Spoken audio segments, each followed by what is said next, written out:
Although we can't feel it, our solar system is constantly being changed by galactic wind.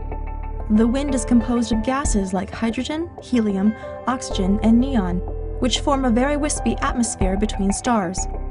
This gas is called the interstellar medium. Like a bicycle traveling in a crosswind, the wind that the solar system feels is actually a combination of the solar system's movement relative to the galaxy and the movement of the interstellar medium itself. The solar wind pushes out against this galactic wind, forming a bubble called the heliosphere. The outer boundary is called the heliopause and is blown into a teardrop shape by the galactic wind. IBEX, or the Interstellar Boundary Explorer, is designed to study this region from Earth orbit and has now made the first direct measurements of hydrogen, oxygen, and neon from outside the solar system.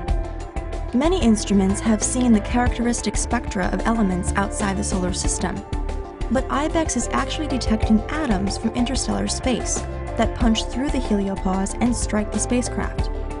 Only some of the atoms that make up the galactic wind can do this. Much of the galactic wind is made up of ions, which are atoms with charge due to missing electrons.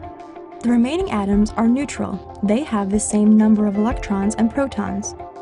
The ions are deflected by the magnetic field of the Sun, just like the magnetic field of the Earth deflects the solar wind, but the neutral atoms are unaffected and go straight through. The measurement of these atoms by IBEX has enabled scientists to get a better grasp on the environment around our solar system. The speed of the galactic wind registered around 52,000 miles per hour, which is about 12% slower than previously thought. At that speed, it still takes about 30 years for each atom to reach IBEX from the edge of the solar system. The IBEX measurements of heavy interstellar atoms, oxygen and neon, show a difference from the solar system and galaxy as a whole. This puzzle may mean that the Sun has moved out of the region where it formed, or that some of the oxygen has been captured by dust in interstellar space.